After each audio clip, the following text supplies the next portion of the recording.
Now, what is interesting is when you drill into the data and look at it, not just in total, but by male and female. And what we see overall is that the male increase in deaths is some 14.1% higher than 5-year average, whereas the female increase is only 7.7. Welcome to my Essential Quinn analysis video today, covering the subject of excess deaths in the UK, specifically England and Wales. Now, this is based on Office of National Statistics data and also deaths by specific disease types, and this will come from the Office for Health Improvements and Disparities. Now, you will know from previous videos, I use this data, pull it into my own databases, and I use Excel to develop the reports and charts which you find so useful.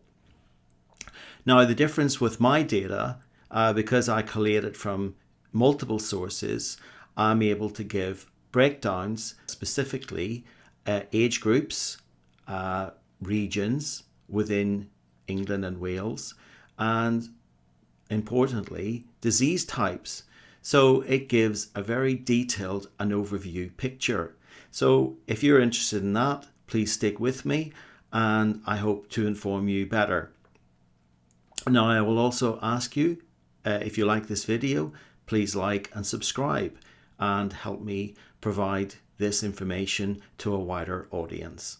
Thank you. Before getting into the analysis, please read this short message, which I hope will encourage you and strengthen your faith.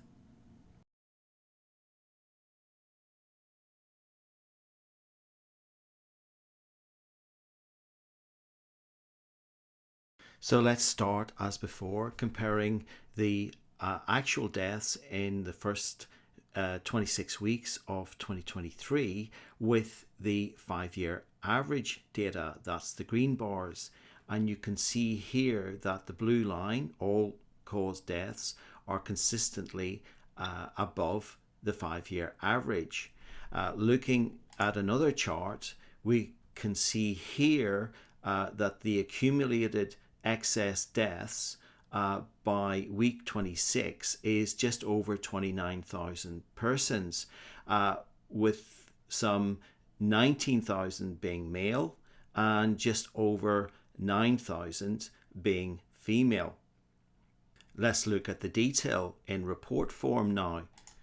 So here we have our report. Again, we see that the data is cumulative for the week to week 26. That's the 30th of June 2023. We have our 5-year average column. We have the actual to date and the change, and we see here the change is an increase of some 10.4% over 5-year norms, and that's 29,296 persons. Now, looking at the breakdown of these deaths, we can see here the percentage increase by different age groups. The age groups that stick out quite the most are the 15 to 44-year-olds, with an increase of 16%, 45 to 64-year-olds, some 12.9%. Now, interestingly, 65 to 74-year-olds, they have only increased by 5.1%. And this age group is quite peculiar, as the death rates are running significantly lower than all other age groups. Now, this age group covers the range of people born in 1948 to 1958. Interestingly, 1948 is the year that the NHS was founded. We've recently had their 75th anniversary. So isn't it peculiar that this cohort of people in an age range of some 10 years post the start of the NHS are now dying at significantly less levels than other age groups. This may be just a blip in the statistics, but I'm sure it'd be interesting if somebody could look into this. Now, the other groups, the 75 to 84-year-olds, they are continuing to die at quite excess levels. Here we have an increase of 15.1% for the over 75 to 84-year-olds. And then the 85 plus, they too are at the level of 8.4%. Now, what is interesting is when you drill into the data and look at it, not just in total, but by male and female. And what we see overall is that the male increase in deaths is some 14.1% higher than 5-year average, whereas the female increase is only 7.7. So again, what we are seeing in the data is that men are dying at much higher levels and rates than the norms. Again, this begs the question, why would this be? What are the peculiarities? What are the explanations? Now, the next section I want to look at is deaths by region within England and Wales specifically. And again, we see some strange results. For example, if you live in the East Midlands, you see that the excess deaths in that region are some 12.9% above 5-year norms. But if we contrast that with London, then the death rates are only 5.7% above 5-year norms. So that's more than double between the two areas. So again, are there any particular reasons for this? And I'm sure the authorities should be looking into this. However, given that a prominent politician has asked for a debate on this issue of excess deaths in England and Wales, and nobody supported that, then matters are very silent on this at the moment. Now, the next category I want to show analysis by are the actual causes of death, the illnesses that people have actually died by. Now, if I show you the website, the Office for Health Improvement and Disparities, and they have very impressive data published every 2 or 3 months. And this ties in exactly with my 6-month death data. So the two data sets are in line with each other.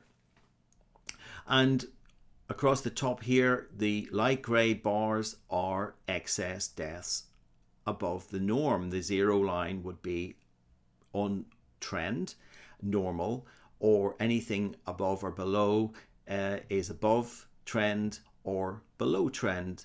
And we can see here that diseases like ischemic heart disease, very high in all weeks of the year.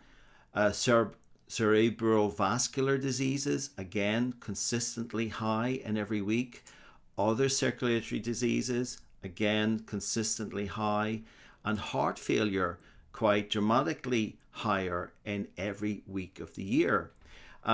It is pleasing to see that cancer is a mixed bag, some weeks up, some weeks down. And strangely, this gets a lot of attention in the media, with the NHS not performing particularly well. But in the case of cancer, the stats would imply that they are doing reasonably well in terms of managing cancer deaths at the moment. Now, another one that stands out is diabetes. That again is consistently high in every week of the year. And it's almost like diabetes, and I would say specifically type 2 diabetes, which is the lifestyle version, is embedded in our population now and is increasing all the time, year by year.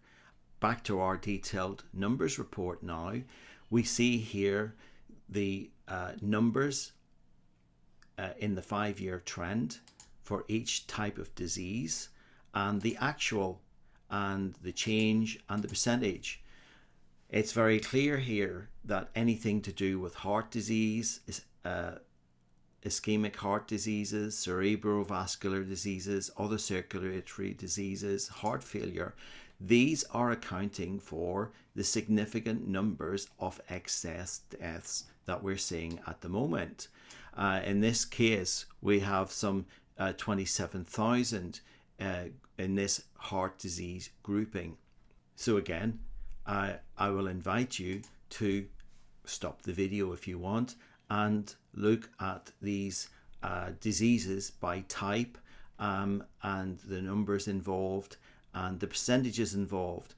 We see here that heart failure is some 17.2% higher than 5-year norms.